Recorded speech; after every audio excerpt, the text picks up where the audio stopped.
성경을 읽다 보면 일관되게 요구하는 게 있습니다. 성경에서. 여러 가지 중에 눈에 띄는 것이 있는데 염려하지 마라. 낙심하지 마라. 낙심하는 대신에 기도해라. 아무것도 염려하지 말고 오직 모든 일에 기도와 간구를 드려라. 그것도 감사함으로. 기가 막히게 좋은 말씀인데 읽을 때마다 저는 개인적으로 이렇게 하면 얼마나 좋겠어요. 하나님. 현실은 녹록지 않아요. 우리가 표를 안 내지만 쉽지 않아요. 믿음 없다고 혼날까 봐 말은 못하지만은 주님 이렇게 쉽지 않아요. 그런 마음이 생겨요. 염려가 올 때 염려를 하나님께 맡겨버려라. 성경은 그렇게 이야기합니다. 얼마나 좋겠어요? 그러면. 근데 딱 한 군데서 성경은 근심하라고 그래요. 근심하지 말라고 그러거든요. 너희는 마음에 근심하지 마라. 요한복음 14장 1절. 예수님은 우리처럼 돼 보신 적이 있어요. 그러니까 우리보다 더 잘 아신다고요. 근심하라, 염려하지 마라 그런 거는 배부른 소리가 아니에요. 정확히 아시는 분이 그렇게 말하시는 거는 사실은 이유는 있는 거예요. 우리는 알 수 없지만. 근데 성경은 딱 한 군데에서 근심해도 좋다. 이런 근심이라면 오히려 해야 된다. 그런 뉘앙스를 풍기는 말씀이 있어요. 고린도후서 7장 10절이에요. 보십시다. 시작. 하나님의 뜻대로 하는 근심은 후회할 것이 없는 구원에 이르게 하는 회개를 이루는 것이요. 세상 근심은 사망을 이루는 것이다. 세상 근심이라는 건 쉽게 말하면 이 땅에 사는 동안에 육체적 근심. 어떻게 하면 저 사람을 이겨볼까? 어떻게 하면 잘 살아볼까? 그러는 거. 그런 근심을 하면 결국은 죽는다. 근데 생명을 위한 근심을 해라. 살기 위해서 근심을 해라. 오늘도 내가 기도했어야 되는데. 오늘도 우리 남편이 예수를 안 믿는데 내가 이대로 가도 될까? 우리 부모님이 예수를 안 믿는데. 그런 근심이 있잖아요. 나도 오늘 또 설교를 듣고 또 못 살았네. 나를 힘들게 하죠. 그러므로 이제 인상이 찌푸러지고 편할 날이 없죠. 심지어는 괜히 예수 믿었나. 최근에 어떤 분하고 전화를 하다가 외부에 있는 분인데 제 설교를 듣다 차별금지법에 눈을 떴고 이렇게 하면서 인생이 바뀌었는데 그래서 이제 열심히 기도하고 운동을 하는데 때로는 그걸 괜히 들어가지고 괜히 알게 돼가지고 이러는가. 그런 근심을 더해서 이제 그것까지 근심이 생겼다는 거죠. 근데 저한테 원망한다는 게 아니라 그 심정을 제가 알 것 같아요. 그러나 그런 근심은 살리는 근심이라는 거예요. 근심을 하되 바울도 무엇을 먹을까 마실까에 대한 염려를 하면 죽어 근심하며. 그런데 하나님 앞에 바로 살기 위해서 몸부림치는 근심을 하면 그거는 살리게 된다. 두려움도 마찬가지. 성경은 끊임없이 두려워하지 마라. 심지어 두려워해가지고 혼도 났어요. 제자들이. 풍랑이 막 일어나니까 안 두려워할 재간이 있어요? 저라도 겁날 것 같아요. 예수님 잊어버리죠. 너무 큰 사건이 터지니까. 기껏 깨어났더니 주님께서 아이고 미안하다 내가 잠들어서 미안하다 이렇게 고생하고 있었네. 그게 상식인데 냅다 풍랑을 잠잠케 한 후에 이것들이 아주 믿음도 없이 뭘 걱정을 해? 뭘 두려워해? 그렇게 이야기를 하시는 거예요. 감히 뭐 겁이 나서 어떻게 말을 못하지만은 조금 안 맞잖아요. 그런 당연한 두려운 일 앞에 두려워했다고 혼이 나야 하는. 근데 그렇게 성경은 두려워하지 말라는 거예요. 당연하게 두려워할 만한 일 앞에서도 두려워하면 안 된다고 이야기를 하는 거예요. 그런데 유일하게 한 곳에서 성경은 두려워하라고 그래요. 그것이 오늘 28절이에요. 한번 볼까요? 자, 시작.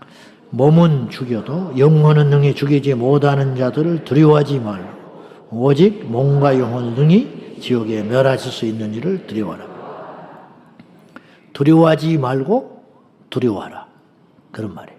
즉 어떤 존재에 대해서 어떤 일에 대해서는 두려워하지 않아야 되지만 어떤 일, 어떤 분 앞에서는 철저히 두려워해야 된다는 거예요.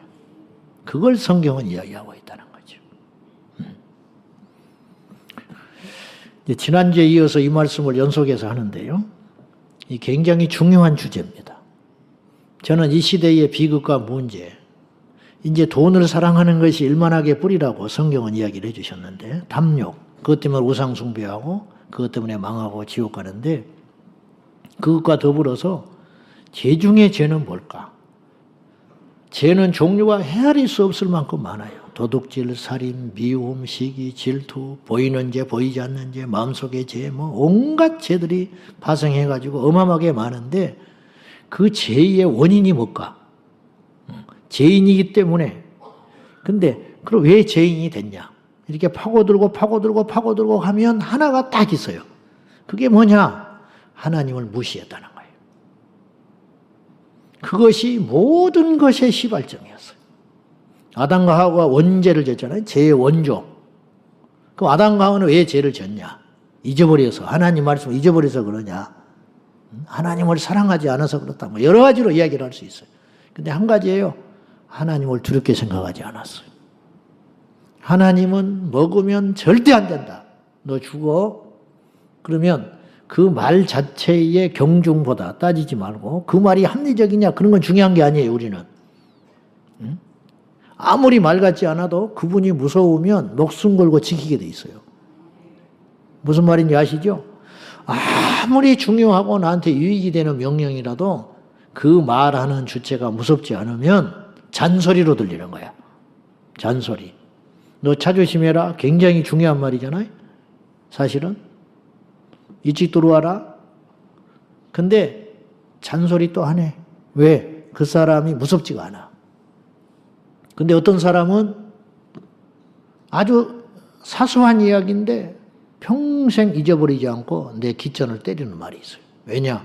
그 말하는 사람이 무섭기 때문이에요. 애가 학교에 갔는데 삐딱해져요. 학교를 안 가려고 하고 당연히 공부 안 하지요. 너 왜 그래? 선생님이 마음에 안 든다는 거예요. 왜 그러는데 선생님이 실력이 없대. 실력도 없지, 성실하지 않지, 일관성이 없지. 어떻 들으면 타당한 말 같아. 자식이 똑똑한 것 같아. 근데 그렇게 불평을 하고 말하는 이유가 뭐냐면 선생님을 우습게 여기는 거야. 거기서 죄가 시작되는 거예요. 그럼 그 안에 있는 아이들은 다 망가지는가? 사실은 그렇지 않아요.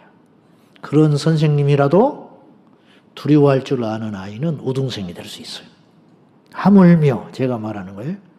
불완전한 인간 앞에서도 그런 것이 생기는데 완전하신 하나님을 우리가 경외하고 두려워하면 우리 인생엔 어떤 일이 일어나냐는 거예요.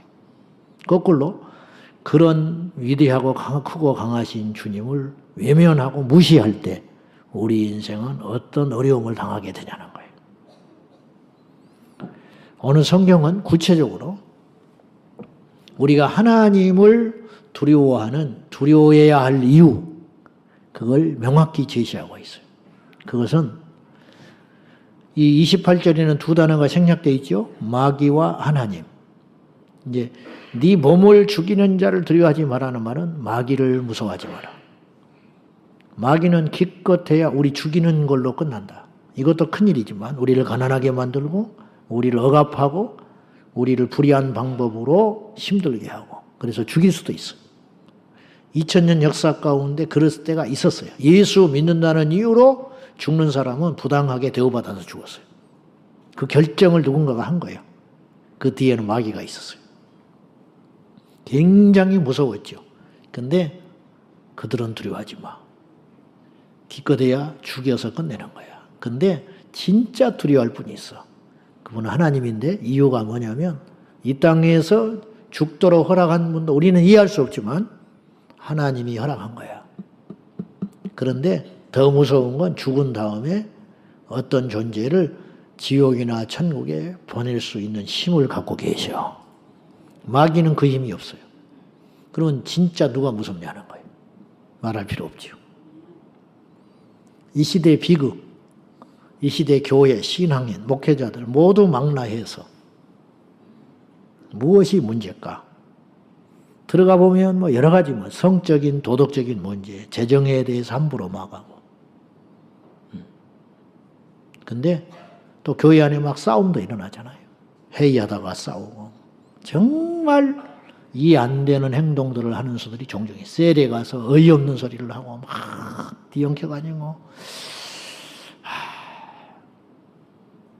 저 정도 위치, 저 정도 나이, 저 정도 신앙의 연륜이면 저렇게 하면 안 되는데 말은 안 하지만 그 이유가 뭘까? 하나예요. 하나님을 두려워하지 않아요. 성경에는 하나님을 무시해서 죽은 사람도 나오고 하나님을 두려워해서 산 사람도 나와요. 많은 예들이 나오는데 정말 이해할 수 없는 인물이 하나 나오는데 홈리와 비누아스예요. 엘리 제사장의 두 아들.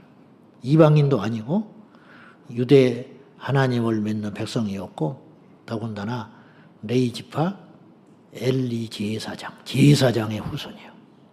근데 그들이 무슨 짓을 했냐? 제사장 안 한다고 도망가도 이건 보통 일이 아닌데 제사장을 하면서 무슨 짓거리를 하고 살았냐? 회막에서 수중들은 여인들을 겁탈을 했어요. 밖에 있는 여자들을 건드는 것도 보통 일이 아닌데 성별하여 하나님께 드려져서 회막에서 평생 수중들은 여인들을 건드렸어요. 하나님께 드려진 예물을 갈고리로 껴다가 먼저가 먹어버렸어. 이해할 수 없지요. 오늘 또 그런 일이 일어날 수 있어. 그런 양상은 아니지만 비슷한 일들이 교회에서 일어난다. 그 이유가 뭐냐? 겉으로는 뭐 가늠한 것 같고 겉으로는 돈 욕심 부린 것 같고 겉으로는 기질이 그래서 그런 것 같고 그렇지 않아요. 이유가 하나 있어요. 하나님을 무시한 거야. 요셉은 하나님 무서워서 살아났어요. 그죠? 하나님이 나를 보고 있어. 나는 감옥에 갈 수도 있고 죽을지 모르지만 이 힘을 가진 여인의 그 유혹 앞에 거절을 해서 내가 억울하게 죽을 수 있지만 그때 나는 요셉이 생명을 걸었다고 봐요. 그러니까 나를 죽이는 자가 무서운 게 아니고 나를 지옥에 보내는 분을 무서워한 거예요. 요셉이. 그래서 살았어요. 요셉이 그래서 그 자리에서 죽어버렸다. 그래도 요셉은 불쌍한 사람 아니에요. 총리가 됐기 때문에 승리한 게 아니에요. 그는 그 순간에 승리한 사람이에요. 왜냐? 이 세상은 짧고 죽은 후의 삶은 영원하기 때문이에요. 믿으십니까? 사실은 간단한 거예요. 이거를 못 믿어서 문제인 거야. 옛날 우리 믿음의 선조들, 목사님들은 그리고 옛날에 우리 어른 성도들, 예전의 성도들은요, 우리보다 사실은 죄송하지만 지식이 부족했어요. 알고 싶어도 정보가 한계가 있어요. 네. 뭐 온라인으로 뭘 할 수도 없고 남의 설교를 들어볼 수도 없고 그래서 오류도 많이 있었어요. 설교하실 때. 왜냐? 주석 하나 가지고 겨우 씨름하면서 설교 준비 막 써가지고 그리고 그 성도들도 그 이상을 탈피를 못하는 거야.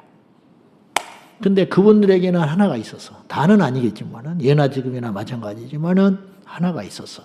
하나님 무서운 줄은 알았어요. 그래서 함부로 하지 않았어. 함부로. 근데 요새는 그것이 무너졌어요. 그래서 믿음이 안 생겨요. 옛날에는 예배 때 늦으면 목사님 호통을 쳤어요. 그런 시대는 갔다. 그렇게 말하는 사람이 있어요. 나는 그걸 시대로 말을 하면 안 된다는 거예요. 예나 지금이나 예배 때 늦으면 안 되는 거예요. 근데 성도들 눈치 보느라고 말을 안 해요. 누가 싸웠어.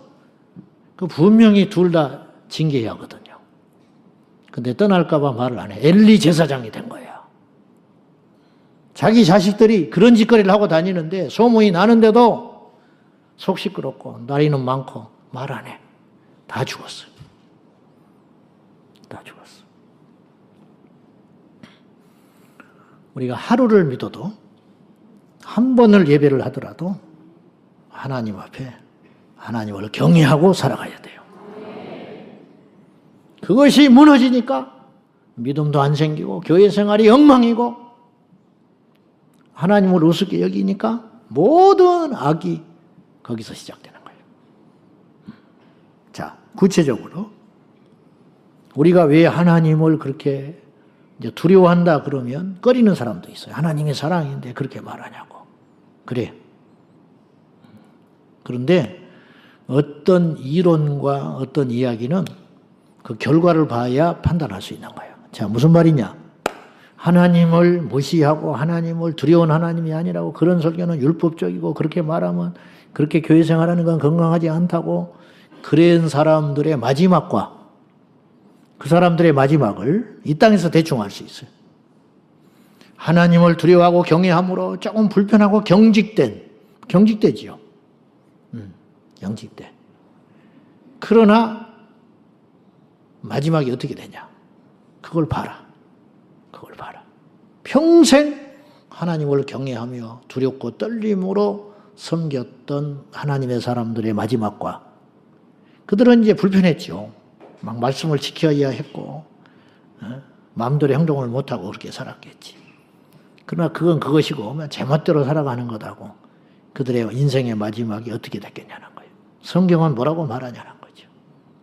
여러분은 정확히 정해야 돼요. 그리고 그 정한 대로 열매를 우리가 스스로 거두는 거예요. 그건 옆에 사람이 거둬주는 것도 아니에요. 여러분들이 제가 거두는 거예요. 자, 우리가 하나님을 경외하고 두려워야 하는 이유가 어디에 있냐? 29절. 첫 번째, 이것 때문에 그렇습니다. 시작. 참새 2마리가 한 아사리온에 팔리지 않느냐? 그러나 너희 아버지께서 그 하나도 땅에 떨어지지 아니하리. 참새 2마리, 한 아사리온은 5,000원이에요. 참새 2마리가 5,000원에 팔리는 걸 누가 정했다고요? 하나님. 야, 할 일 없네, 하나님. 그것까지 주관하시나? 그렇게 생각하면 안 돼요. 시시하게 생각하면 안 돼. 그러기 때문에 무서운 거야. 이해되지요? 그러기 때문에 무서워. 결정을 하나님이 다 하시는 거예요. 하나님이 맘먹으면 참새 2마리에 50억도 될 수 있어. 왜? 참새가 전멸해버리면 50억, 500억짜리도 될 수 있겠지. 파는 사람은 5만 원 받고 싶겠지. 사는 사람은 500원 받고 싶겠지. 그러나 5,000원으로 하나님이 정하는 거예요. 이해되지요? 하나님이 다 정하시는 거예요. 구약에 바로라는 인물이 나오는데 바로가 어떻게 보면 대가 쓴 사람이고 어떤 사람 어떻게 보면 미련한 사람이에요. 그렇게 엄청나게 피해를 보면서도 고집을 부려가지고 결국은 자기 자식까지 죽였어요. 근데 이렇게 이해하지 못할 행동, 자기도 후회를 해요, 계속. 그리고 보내주려고 마음을 먹어. 근데 모세를 딱 만나면 마음 이상해져 버리는 거야, 성경에 보니까. 알고 봤더니 하나님이 그렇게 했어요. 자, 출애굽기 10장 20절. 시작. 그러나 여호와께서 바로의 마음을 완악하게 하셨으므로 이스라엘 자손을 보내지 아니하였더라. 그럼 하나님이 도대체 그렇게 해서 바로도 고통스럽고 애굽 사람도 고통스럽고 이스라엘 백성들도 피곤하고 모세도 힘들고 뭐 이런 하나님이 있어. 그렇게 말하지 말라니까요. 여기서 요지는 제가 말씀드리고 싶은 건 뭐냐면 하나님은 그런 것도 결정하실 수 있는 분이라는 거예요. 바로가 자기 마음대로 뭘 하는 걸로 생각하는 거예요. 지금 내가 이렇게 힘을 가졌으니까 내가 죽으라면 죽고 살라면 살고 자기의 모든 힘을 가진 그 당시 파라오. 근데 알고 봤더니 그 권세가 하나님께서 주신 거야. 근데 자기만 몰라. 자기 마음이 자기가 마음대로 결정하고 있는지 아는 거예요. 그렇지 않아요. 여러분 오늘 이 부입에 와서 이 자리에 앉아 계시죠? 여러분이 정한 것 같죠? 그렇지 않다는 거예요. 하나님이 정해놨다는 거야. 다음 주에 어디 앉을 것도 정해놨어. 이미. 그러니까 우리는 착각하는 거예요. 내가 5,000원에 파는 걸로 생각하는 거예요. 아니라니까. 하나님이 그 시점에 5,000원 팔도록 하나님이 정해놨다니까요. 그래서 무시무시한 거야. 그래서 이 하나님 앞에 우리가 어떻게 대항하겠어?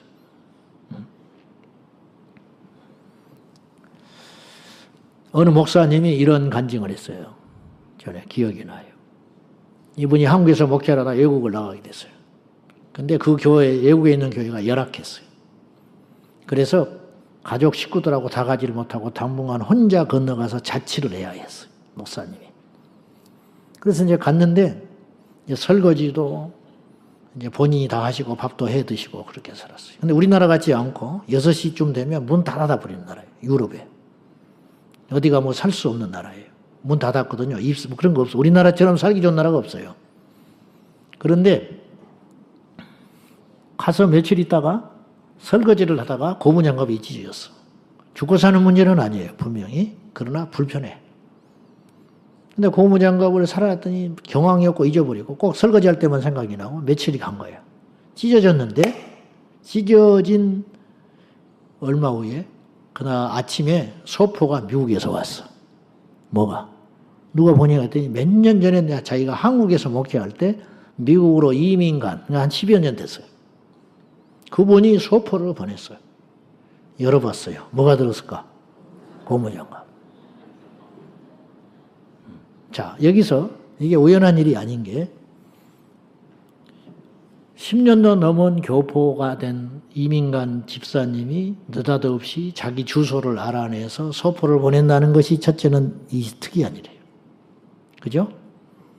어떻게 된 사이냐 그랬더니 갑자기 생각이 나더라는 거예요, 자기가. 그래서 고국에 있는 교회로 목사님 잘 계시냐고 연락을 했더니 외국을 나가셨다고 하더래. 외국 목회하러. 그래서 주소를 찾아서 알게 됐는데 갑자기 며칠 전부터, 약 열흘 전부터 목사님께 고무장갑을 보내고 싶은 마음이 막 일어나더라고요. 이게 두 번째 이제 이게 특이한 게 여러분이라면 보낼 수 있어요? 응? 나는 절대 못 보내. 왜냐하면 매일 주고받고 하는 분 같으면 덜렁덜렁 듣고다 목사님 이 고무장갑 써보니까 좋아요. 그러고 줄 수 있어. 그런 이상한 일이 아니라니까. 근데 10여 년 전에 미국에 간 그분이 뭐 영양제를 보내는 것도 아니고 미국에서 만나는 특산물을 보내는 것도 아니고 고무장갑은 어지간한 나라는 다 있어. 근데 자기도 이 생각을 접으려고 엄청 노력을 했다는 거예요. 내가 미쳤지. 응? 내가 왜 그 목사님한테 사모님한테도 아니고 고무장갑, 이 흔하디 흔한 고무장갑을 보내야 되나 막. 근데 이 생각을 억누를 수가 없어서 미쳐버리겠더래. 그래서 할 수 없이 결례를 무릅쓰고 고무장갑을 보낸다고 편지가 왔더라는 거예요. 근데 보낸 시점이 언제였냐? 이분 고무장갑 찢어지기도 전이야. 미국에서 보냈으니까. 하나님은 몇 날 몇 시에 그 목사님이 고무장갑을 쓰다가 찢어질 것도 결정하시는 하나님. 웃을 일이 아니에요? 이건 웃고 넘어갈 해프닝이 아니라 이래서 무섭다는 거예요. 이런 분이 어디가 있어, 세상에. 미리 결정하고 그렇게 진행하시는 분이 어디가 있냐고. 정해진 다음에 수습하는 사람이지. 오늘 제가 일부에 이 설교를 했더니 우리 권사님 한 분이 간증을 했어요. 저한테 찾아와서. 근데 이야기를 하고 싶더래. 근데 카톡으로 보낼 수도 없고 그래서 계단 내려오면서 목사님을 만나게 해주세요. 그랬다는 거야. 근데 만났어, 나를. 또 엘리베이터가 막혀서 걸어 올라갔지. 그래서 만났어요. 그랬더니 그분이 저한테 이런 이야기를 했어요. 이분 따님이 이제 우리 교회 같이 다니거든요. 근데 그 따님이 믿지 않는 친구를 전도했어요. 근데 집이 멀어, 그분이. 그 친구가. 딸의 친구가. 그래서 딸의 친구가 몇 년 전에 가까운 데로 갔어요. 제가 기억하거든요. 근데 원래 딸하고 친한 친구이기 때문에 교회를 떠나도 교류가 있는 거예요. 이해되죠? 여기까지? 네. 그런데 얼마 전에, 오래전에 이 권사님이 꿈을 꿨는데 그 딸 친구가 임신을 했더래요. 임신을 했는데 딸이더래. 임신한지도 모르는데 자기는. 근데 오른쪽 볼 가운데가 점이 있더라네. 딸이. 그래서 자기 딸한테만 이야기를 한 거예요. 네 친구가 임신을 하는데 애를 낳았더니 딸이더라. 근데 특이하게 이 오른쪽 가운데가 점이 있더라. 이제 딸하고 그런 이야기를 했다는 거예요. 그리고 몇 달 후에 애를 낳았어요. 딸이 나왔어요. 얼굴 가운데 정확하게 점이 박혀서 나왔어. 그래가지고 자기 따님이 그 친구와 애를 낳았다고 하면서 사진 찍어서 친한 친구니까 사진을 보냈는데 점순이가 나왔어 그러더라는 거예요. 그 사진을 보냈는데 이 딸이 놀려버린 거예요. 헐. 그래가지고 엄마 권사님한테 사진을 보내줬어. 자, 이분이 신령한 게 아니고 하나님이 그것까지 정하셨다는 거예요. 자기는 소름 끼치게 무섭다는 거예요. 자기는. 그걸 본 것이 신령한 게 아니고 하나님이 이미 그런 거를 결정하셨다는 거예요. 이것이 우리에게 고통도 돼요. 그럼 나에게 있는 이 시련과 고난을 하나님 미리 정해놨다는 말이냐?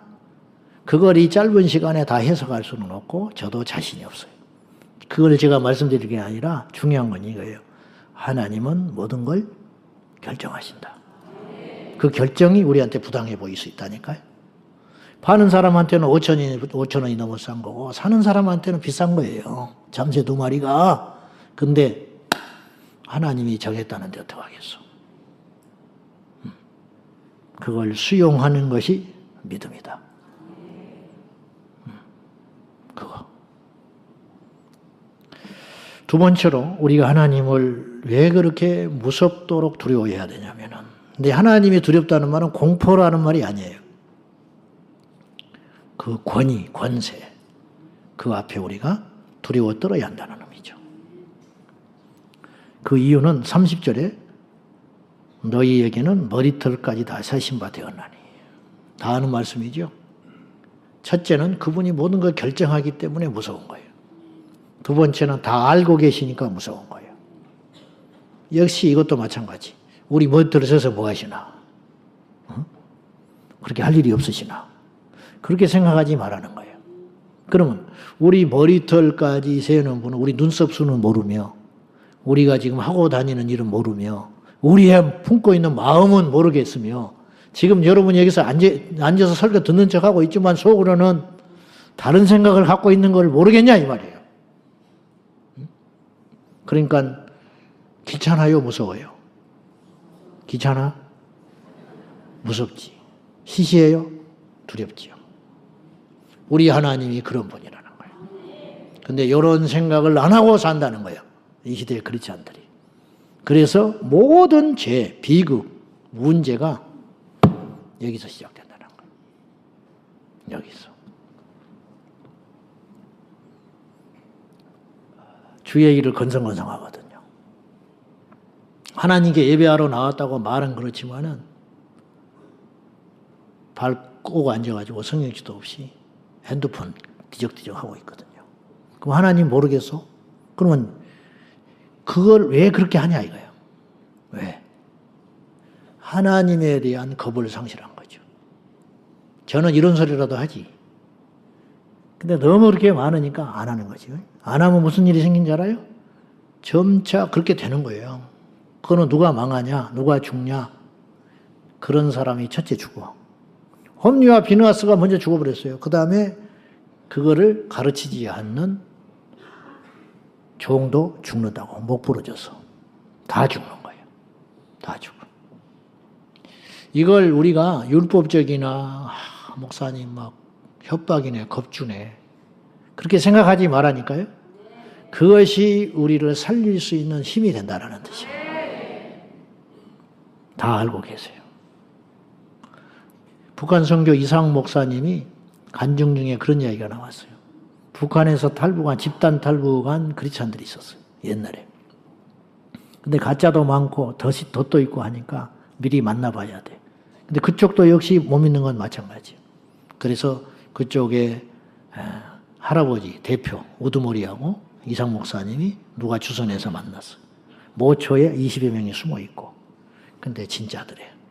그 모든 앞뒤 맥락이 진짜고 맞다는 거예요. 그래서 이상 목사님이 미국에 있는 집을 팔아서 한국에 데려오려고 그랬대요. 그래서 다음에 만납시다. 어느 아무에서 전체 만나서 이렇게 해서 갑시다. 그랬더니 기다려보라고 하더래요. 뭘요? 하나님께 기도해 봐야겠다고 그러더래요. 그래서 무슨 기도를 하냐. 지금 살로 나왔는데 아니래. 30분 있다 다시 나타났어. 그러더니 덜덜덜 떨면서 하나님이 그냥 다시 들어가래. 북한으로 다시 들어가라고 그랬대. 황당하죠. 그럼 뭐하러 나왔습니까? 목숨 걸고. 그랬더니 기도를 해보니 하나님이 이렇게 말씀하셨다는 거야. 내가 다 안다. 내가 너네들의 눈물과 고통을 몰라서 너희들이 죽을 때, 고난당할 때, 시련당할 때 모르는 걸로 아느냐. 다시 돌아가라. 그러시더라는 거예요. 다시 돌아갔어요. 그들은 다 죽었어요. 어떻게 아느냐. 중간 브로커 참혹하게 잡혀서 짐승처럼 끌려가서 다 죽었다는 거예요. 여기서 주목할 것은 하나님이 북한에서 그렇게 억압받고 고통받는 그들의 신앙과 눈물을 모를 수 있느냐? 그렇지 않죠. 아시죠? 자, 여기서 다시 같은 말이에요. 하나님의 부당한 결정처럼 보이는 것을 항의하는 것이 아니고 이 시간에 하나님이 그걸 아신다면 왜 외면하시냐라고 하는 것은 주제가 아니에요. 오늘은. 중요한 건 이거라는 거예요. 하나님은 알고 계신다. 근데 우리가 이걸 잊어버려요. 우리가 입으로는 전지전능하다. 이게 오늘의 본문이 전지전능하다는 말이거든요. 다 아시죠? 그리고 모든 걸 행할 수 있는 능력이 있잖아요. 전지전능. 뭐 입만 열면 전지전능하신 하나님 그렇게 하죠. 저부터서도 그걸 안 믿는 건 아니에요. 문제는 잊어버려. 그래서 예배당 나가면 담배 피우잖아요. 그죠? 지금 갖고 온 사람 있을걸? 그 하나님 몰라요? 근데 왜 그걸 못하냐 이 말이에요. 그럼 계속 그런 식으로 살아가면 어떤 일이 벌어지냐는 거죠. 저는 율법을 말하는 게 아니라니까요. 하나님의 인격성을 이야기하고 있는 거예요. 앞뒤가 맞게 믿자는 거예요. 하나님이 살아계시다며. 하나님이 살아계시는데 그분이 못하는 것이 있고 모르는 것이 있다면 그분 우리가 하나님 어떻게 믿어요? 다른 신을 찾아야지. 근데 말이 안 되잖아요. 그분은 모든 걸 할 수 있고 모든 걸 아시잖아요. 그러면 전지전능하시다면 우리는 어떻게 해야 하냐는 거예요. 그래서 마지막으로 우리에게 요구되는 행동이 있다는 거죠. 전지전능하신 분이라고 너희들이 믿는다면 이렇게 살아라. 그게 32절과 33절이에요. 같이 봐요. 자, 시작. 누구든지 사람 앞에서 나를 시인하면 나도 하늘에 계신 내 아버지 앞에서 그를 시인할 것이요. 누구든지 사람 앞에서 나도 하늘에 계신 내 아버지 앞에서 그를 부인하리라. 여기 말이 빠져 있는데 부인한다는 의미는 뭐며 시인한다는 건 뭐예요? 부인한다는 것은 믿음을 버린다는 말이에요. 시인한다는 말은 어떤 시련과 심지어 내 목숨의 위협이 와도 그분을 끝까지 믿는다는 뜻이죠. 그러면 하나 더 숨겨져 있어요. 부인하면 어떤 일이 벌어지고 시인하면 어떤 일이 벌어지겠냐는 거예요. 부인하면 멸망받죠. 예. 부인했기 때문이도 그렇지만 믿음이 그거밖에 안 됐으니까. 시인한다는 건 전부를 거는 거예요. 그러면 왜 어떤 사람은 부인하고 어떤 사람은 왜 부인했냐면 전지전능하신 하나님을 안 믿는 거예요. 겉으로는 지금까지는 그렇지 않았다 해도 속은 못 속여요. 주님을 끝까지 시인하고 인정하고 어떤 불이익이 와도 견뎠다는 것은 그 사람의 믿음이 진짜라는 뜻이에요.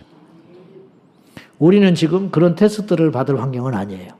근데 그런 시간들이 어쩌면 서서히 다가오고 있다는 거죠. 이건 속도의 문제지 저는 없다고 보지는 않아요. 왜냐? 성경에 예언했기 때문이죠. 그런 날이 온다고 했기 때문이에요. 그러면 그 시간에 우리가 마지막까지 주님을 시인하고 믿음을 지키기 위해서는 어떤 믿음이 있어야 되냐?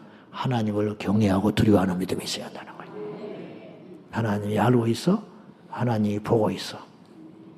그것이 없어지는 순간 우리는 와장창 지난 믿음 생활, 모태신앙, 직분, 신학을 해서 박사가 몇 개고 아무 의미 없게 된다는 거죠. 자, 결론입니다. 사람들이 지옥에 가는 이유는 그리고 이 땅에 예수를 믿는다면서도 변하지 않는 이유는 변해야 구원받는 게 아니에요. 구원받았기 때문에 변하는 겁니다. 변해야 구원받는다는 것은 종교입니다. 그 불교에서도 그런 소리 해요. 공덕을 쌓아서 천국 간다고. 그건 율법이고 그건 종교생활하는 겁니다. 변해야 천국 간다는 건 이단교리입니다. 우리는 주님을 만났기 때문에 그렇게 살 수 없는 것뿐입니다. 자, 사람들이 무수히 많은 사람이 지옥에 가는 이유는 하나님을 인정하지 않거나 하나님을 믿는다고 자처하면서도 그분을 만만하게 우습게 여기기 때문이죠. 그래서 믿음이 안 생겨요. 교회를 우습게 합니다. 학생이 학교를 우습게 알면 절대로 학교 생활 제대로 못해요. 저는 그렇게 봐요. 여러분들이 교회를 우습게 보면 절대 하나님 못 만난다니까요. 성전을 우습게 알아요. 주님의 일하는 걸 우습게 생각해요. 그냥 여력이 되면 하고 아니면 말고 내가 안 하면 다른 사람이 하고 그런 자세를 하면 결국은 버림받고 마는 거예요. 예배와 성물을 우습게 알아요. 어떤 사람은 교회에 있는 걸 가져가는 사람이 있다니까. 어떤 사람은 집에 있는 쓰레기를 교회에다 갖다 놓는 사람이 있어. 교회에서 쓰라고. 지도 못 쓰는 걸 교회에서 어떻게 했어? 그건 자세가 아니에요. 하나님께는 극상품을 드리는 거예요. 극상품. 글씨 하나도 헌금에다가 쓸 때 갈겨 쓰는 거 아니에요. 그럼 경직되고 율법적인 그런 뜻이 아니라니까. 그런 것들이 쌓여서 우리의 믿음이 되는 거예요. 근데 그것이 허물어지잖아요. 그런 것들이 허물어지기 시작하잖아요. 그러면 와장창 끝장난다니까요. 그래서 믿음이 안 생기고 그 결과 사망의 길을 무수히 많은 사람이 걸어가고 있어요. 영어 잘해도 사람이 좋아도 수단이 뛰어나도 이 사람은 손만 대면 다 뭔가를 이뤄내고 잘해내도 하나님을 몰라. 하나님을 무시해. 그 사람은 망합니다. 거꾸로 이 사람은 우유부단하고 답답하고 근데 하나님 그러면 꼼짝 못해. 유행에 뒤진 것 같고 답답해 보이죠? 그렇지 않아요. 끝을 보세요. 우리 자녀들이 하나의 지식만 가져야 한다면 하나의 지혜만 가져야 된다면 여호와를 경외하는 것이 지혜의 근본이거늘. 이게 무슨 말일까요? 하나님을 경외한다는 건 경외한다는 말은 이런 뜻이에요. 두려운 마음으로 존경한다는 뜻이에요. 두렵기만 하는 게 아니고 무서운 마음을 가지고 존경하는 걸 경외한다 그렇게 써요. 하나님을 향해서 우리가 그런 마음을 갖고 살아가는 것이 모든 지혜의 근본이다. 그것만 알면 그 사람은 절대로 망하지 않아요. 우리 자식이 그거 하나만 알면 하나님 무서운 줄 알고 살아가면 미국에 가도 살아남고 아프리카 가도 살아남고 북극에 갔다 나도 살아남아요. 그런데 다른 건 다 잘 알고 똑똑해. 근데 하나님 무서운 줄을 몰라. 그러면 결국은 죽는 거예요. 아들남 세마스쿨을 할 때 제가 우리 학부모들한테 분명히 이야기했어요. 우리 학교는 대학 보내는 학교가 아니다. 우리는 하나님을 경외하는 아이들을 만들어내는 거다. 물론 부족하지요. 어설프지요. 불편한 게 많지요. 그런데 세상의 교육은 무슨 수로 따라갑니까? 수십 년, 수백 년 형성해 놓은 그 커리큘럼을 무슨 수로 따라가냐고, 우리가. 근데 세상에 없는 거, 그건 뭐냐? 세상의 학문은 하나님을 경외할 줄 모르잖아요? 그거 하나만 심어주자. 그거. 우리 학부모들이 용기를 가지고 참여한 거예요. 다른 거 포기한 거예요. 그거 하나 보고 학교 보내준 거야. 본인들이 선택한 일이지만은. 근데 그게 안 됐다. 그럼 죽도 밥도 안 되는 거예요. 아무것도 안 되는 거예요. 근데 그건 있다. 그러면 그걸 기초로 무엇이든지 할 수 있어요. 목사가 하나님을 무서워하지 않으니까 엉망진창이 되는 거예요. 성도들이 하나님을 무서워하지 않으니까 제멋대로 행하고 다니는 거예요. 제가 목회를 하면서 20여 년째 나만 느끼는 거지요.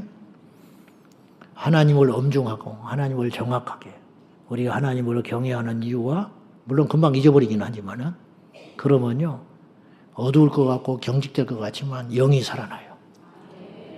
무슨 말인지 알죠? 성도들의 영이 기뻐하고 살아난다고. 자, 교회들이 동성애 집회에 나와가지고 예수님 흉내내고, 기가 막힌 게 이번에 동성애 집회하는데 교회들이 부스를 차려놨어. 아무개 교회, 아무개 교회, 무지개 신학교. 그 옆에는 음란물을 팔고 있는데 그 옆에 붙어가지고, 그리고 예수님 흉내내고 십자가를 들고 피 흘리고 무지개 휘장을 걸쳐내고 낄낄거리면서 수염 붙이고 예수님도 동성애자였다. 그따위 짓을 하고 다니는 거예요. 그럼 하나님이 왜 그런 벼락을 안 쳐버리느냐? 죽이기로 작정한 거야. 엄유압주노아스처럼 그대로 놔뒀다가 마지막 추순날 다 심판하기로 하신 거라는 거예요. 그 현장에서 동성애자를 축복하는 목사들이 있어요. 그 이유가 뭐 신학이 잘못된 것 같고, 뭐 이상해서 그런 것 같고, 뭐에 들레 씌어서 그런 것 같고, 철이 없어서 그런 것 같고, 성경을 안 믿어서 그런 것 같고, 여러 가지 이유를 들 수 있잖아요. 하나야. 하나님 앞에 겁을 상실했어. 하나님이 얼마나 무시무시한 분인 줄 알면 그렇게 못해요. 근데 그렇게 행동하는 이유가 뭐라고요? 하나님 무서운 줄 몰라요. 이거 회복해야 돼요. 이것만 회복하면 우리에게 희망이 있습니다. 근데 다른 뭐 프로그램, 뭐 성경 공부, 뭐 어쩌고 저쩌고, 막 행사 진행하고, 뭐 집회하고. 근데 그때뿐이야. 하나님을 경외할 줄 몰라. 그러면 백이약이 무효라니까요. 그거 하나만 가지면 돼요. 겁이 없으면 죽어요. 하나님 무서운 줄을 우리가 마음속에 각인하고, 하나님이 다 알고 계시고 하나님이 보고 계신다. 길을 혼자 걸어가잖아요. 혼자 가는 게 아니에요. CCTV 없지요. CCTV 있으면 여러분 함부로 쓰레기 안 버리죠. 교통 위반 안 하지요. 근데 CCTV가 없다고 해서 하나님이 모르는 게 아니에요. 하나님은 다 알고 계셔. 단지 우리가 사람 될 때까지 기다리고 계시는 거예요. 깨달을 때까지 기다리고 계시는 거예요. 인내하시는 하나님. 그분 앞에 철들어서. 근데 10살 때 철든 사람이 있어요. 10살 때 하나님 만나버려가지고 하나님 무서운 줄 아는 사람이 있어요. 그 사람은 그때부터 평생 하나님께 기가 막히게 붙잡혀서 살아가는 거예요. 70, 80을 교회 다니고 직분을 받고 했는데 아무것도 몰라. 하나님 무서운 줄을 몰라. 대표기도를 시켜놨더니 목사를 가르쳐. 기분 나쁘다는 게 아니에요. 목사 들으라고 대표기도 하는 사람도 있어. 대표기도를 시켜놨더니. 우리 교회는 없어. 다른 교회 그런다고 하더라고.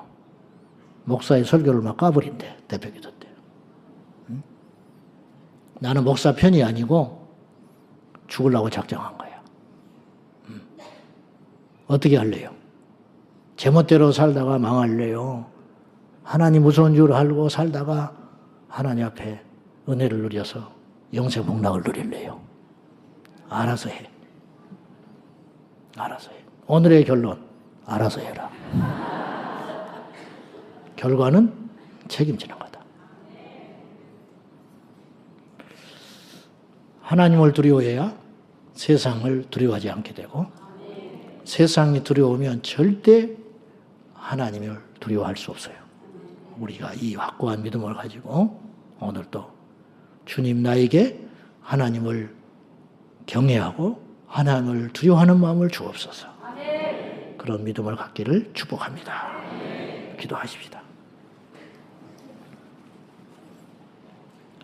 하나님 아버지, 이 시대가 모두가 하나님을 경외하지 않습니다. 주의 종이라는 사람들도, 교회도, 성도들도 무늬만 그렇지 하나님을 의식하지 않고 살아갑니다. 그 모든 것에서 비극이 싹트고 있습니다. 우리 제자강성교회 모든 공동체는 하나도 몰라도 됩니다. 그러나 한 가지는 알게 하여 주십시오. 하나님을 향한 두려움을 갖게 하여 주옵소서.